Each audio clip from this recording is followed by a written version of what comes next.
തിരുവനന്തപുരം ലോക്സഭാ മണ്ഡലത്തിന് ബി.ജെ.പി. എത്രത്തോളം പ്രാധാന്യം കൊടുത്തുവോ അതുപോലെ തന്നെയാണ് തിരുവനന്തപുരത്തുള്ള നിയമസഭാ മണ്ഡലങ്ങൾ. അതിൽ അതിപ്രധാനമായിട്ടുള്ള ഒരു മണ്ഡലമാണ് നേമം. അതിന് തൊട്ടു പിന്നാലെ നിൽക്കുന്ന എ ക്ലാസ് മണ്ഡലം തന്നെയാണ് വട്ടിയൂർക്കാവ്. ഇപ്പോൾ വട്ടിയൂർക്കാവിൽ നമുക്കറിയാം, വട്ടിയൂർക്കാവ് നിയമസഭാ മണ്ഡലത്തിലെ ഒരു വാർഡിലെ കൗൺസിലറാണ് ശ്രീലേഖ. ശ്രീലേഖ തിരുവനന്തപുരത്തിന്റെ മേയറായി വരുമെന്ന് തിരുവനന്തപുരത്തുകാരായ നമ്മളൊക്കെ തന്നെ നേരത്തെ അങ്ങ് വിധി എഴുതി.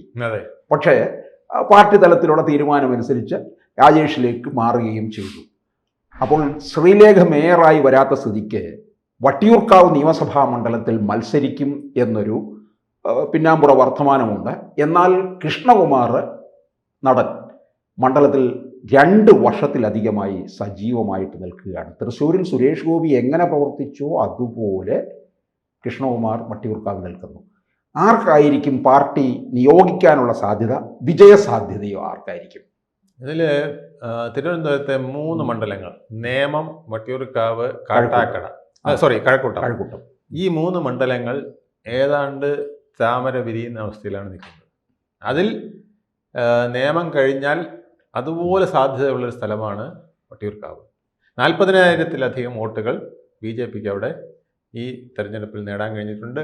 പഴയ ട്രാക്ക് റെക്കോർഡുകളെല്ലാം ഏതാണ്ട് അതുപോലെ തന്നെയാണ്. വട്ടിയൂർക്കാവ് ഒരിക്കലും മോശമായി പോയിട്ടില്ല. സ്ഥാനാർത്ഥികൾ മോശമായതുകൊണ്ടാണ് പലപ്പോഴും ബി.ജെ.പിക്ക് അവിടെ ഒരു മികവ് ഉണ്ടാക്കാൻ കഴിയാത്തത്. മികവുള്ള സ്ഥാനാർത്ഥി വന്നാൽ വട്ടിയൂർക്കാവ് നിഷ്പ്രയാസമായി താമര വിരിയിക്കാൻ കഴിയുന്ന സ്ഥലമാണ്. താങ്കൾ ചോദിച്ച ചോദ്യത്തിൽ ഇപ്പോഴത്തെ അവസ്ഥയിൽ വി കെ പ്രശാന്താണ് CPM-ന്റെ LDF-ന്റെ സ്ഥാനാർത്ഥിയെങ്കിൽ അവിടെ ശ്രീലേഖ IPS വന്നാൽ, റിട്ടയർഡ് വന്നു കഴിഞ്ഞാൽ അവർക്ക് കൊമ്പ് കോർക്കാനുള്ള ഒരവസരം പ്രശാന്ത് തന്നെ ഉണ്ടാക്കിയിട്ട് കൊടുത്തു. പ്രശാന്ത് സിറ്റിംഗ് MLA ആണ്. 3ാം ഊഴത്തിലേക്ക് വരികയാണ്. പക്ഷെ 3ാം ഊഴം വരെ കിട്ടിയിട്ടില്ല. കാരണം 2 വർഷത്തിൽ 3ാം വട്ടമാണ്. അപ്പോൾ ഒരു 3ാം ഊഴം എന്ന് വേണമെങ്കിൽ പറയാം. കാരണം 3ാമതാണല്ലോ ഈ ജനവിധി തേടുന്നത്. അപ്പോൾ അവിടെ ചില അദ്ദേഹം ചെറിയ ചെറിയ വികസന പ്രവർത്തനങ്ങൾ പലതും നടത്തിയിട്ടുണ്ടെങ്കിലും അദ്ദേഹം മേജറായിട്ട് പറഞ്ഞ വികസന പ്രവർത്തനങ്ങൾ പലതും നടക്കാതെ കിടപ്പുണ്ട്. വട്ടിയൂർക്കാവ് ജംഗ്ഷന്റെ വികസനമാണ് ഏറ്റവും പ്രധാനം.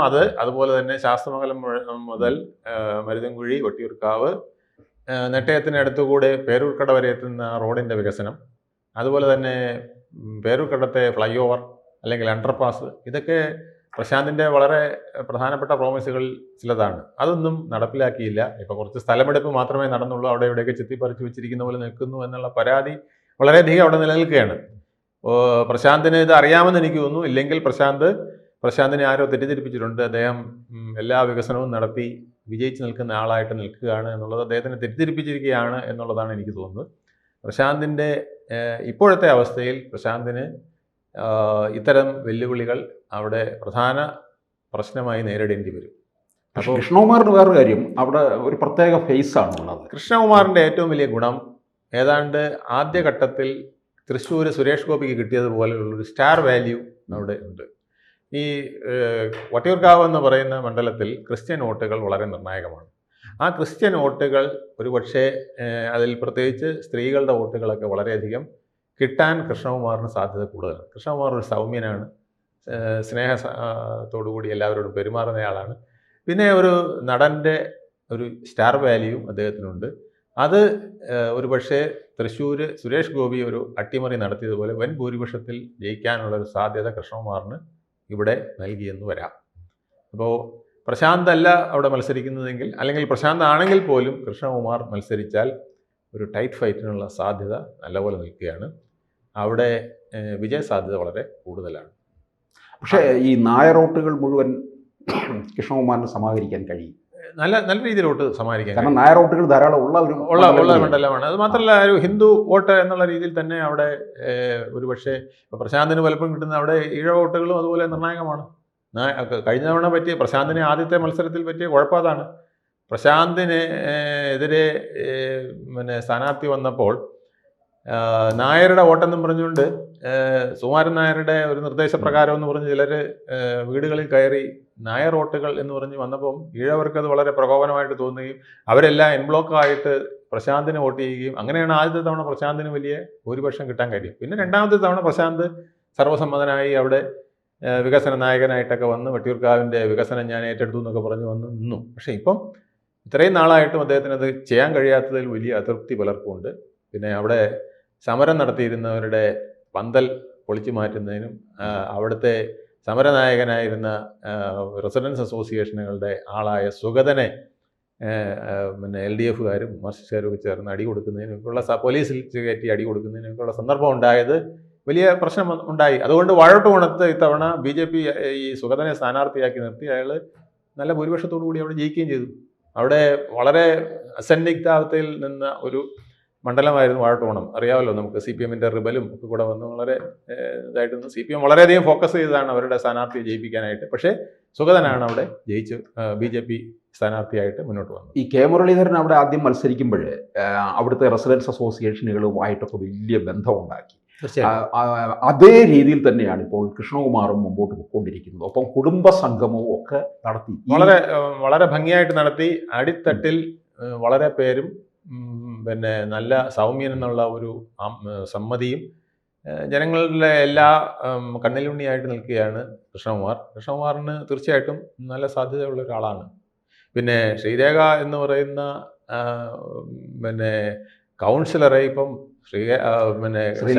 കൗൺസിലറായി ഇരിക്കേണ്ട ആളല്ല. പക്ഷേ ഇപ്പോൾ വന്നിരിക്കുന്ന ഗതികേട് എന്ന് പറയുന്നത് 50 സീറ്റിൽ നിൽക്കുന്ന BJPക്ക് ശാസ്തമംഗലത്ത് വീണ്ടും ഒരു ഇലക്ഷൻ വരികയും അവിടെ ഒരു ശാസ്തമംഗലം മാത്രമായിട്ട് ഒരു ഇലക്ഷൻ ഫോക്കസ് ചെയ്താൽ ചിലപ്പോൾ ഒരു ഇന്ത്യ മുന്നണി വർക്ക് ചെയ്ത് BJPക്കെതിരെ വരികയൊക്കെ ചെയ്താൽ BJPയുടെ മത്സരം വളരെ കടുത്തതാവും.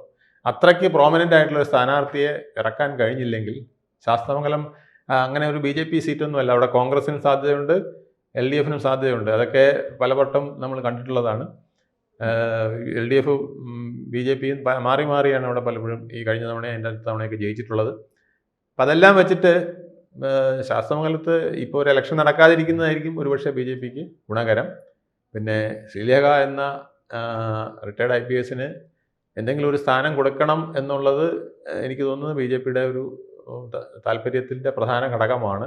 അതൊരു പ്രധാന വിഷയം തന്നെയാണ്. VK പ്രശാന്ത് ഒരുപക്ഷെ കഴക്കൂട്ടത്തേക്ക് മാറാനുള്ള സാധ്യതയുണ്ട്. കാരണം കടകംപള്ളിയെ നിർത്തുന്നില്ലെങ്കിൽ തീർച്ചയായിട്ടും കടകംപള്ളി അവിടെ നിന്ന് കഴിഞ്ഞാൽ ഇനിയിപ്പോൾ സാധ്യതയുമില്ല, യാതൊരു വിധത്തിലും സാധ്യതയില്ല. അപ്പോൾ അതുകൊണ്ട് VK പ്രശാന്ത് കടകംപള്ളിയിൽ കഴക്കൂട്ടത്ത് വന്നു കഴിഞ്ഞാൽ പ്രശാന്തിന് കുറെ കൂടെ സാധ്യതകൾ കൂടുതലായിരിക്കും എന്ന് പറയുന്നവരുണ്ട്. പാർട്ടിക്ക് ആ സീറ്റ് നിലനിർത്താൻ കഴിഞ്ഞേക്കാം എന്നാണ് പ്രശാന്തിന്റെ പ്രത്യേകതകൾ.